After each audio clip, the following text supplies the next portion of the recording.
Okay, I'm testing the 1800 RPM rotoverter motor again. Marathon brand, 1/3 horsepower. It's hooked to the 460 volt circuit.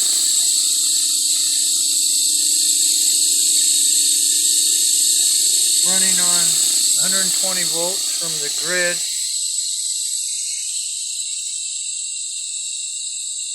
It draws 40 milliamps. Yesterday was 30. I just have been running it for, I'll say, about 45 minutes.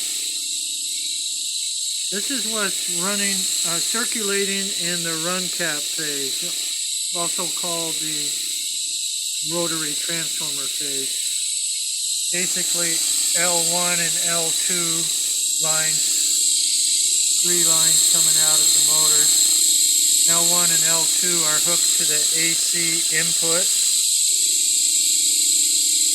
and between L2 and L3 goes the run cap and the start cap if you need it. And so I have a 4 UF run cap between L2 and L3. I'm measuring the voltage across the run cap, and it's 162 volts AC.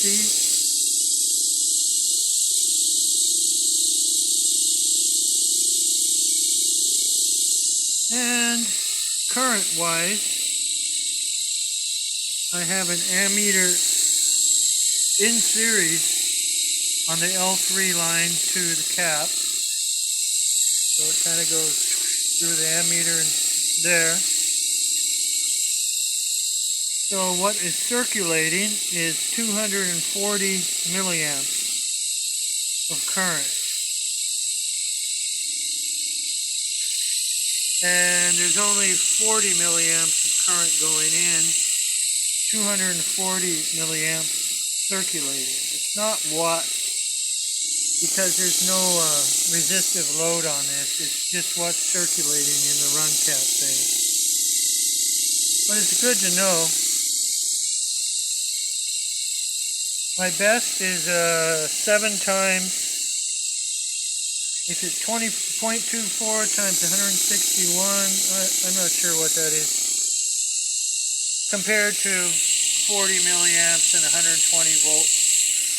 You have about 7 times more circulating volt amps. That's pretty good. And so this is pretty good.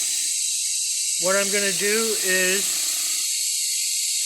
replace that 3,600 RPM motor with this 1,800 RPM motor.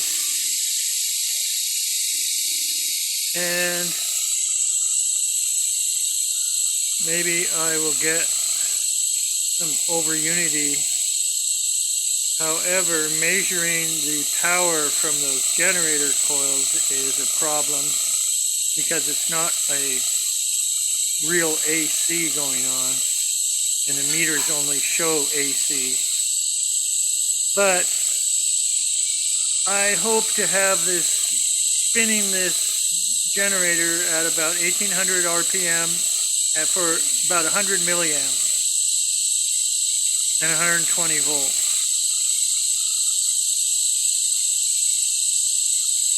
Maybe less, maybe more. So, okay, so that's what I'm doing. 240 milliamps circulating, 161, 162 volts circulating, 40 milliamps in, and 120 volts in. Okay.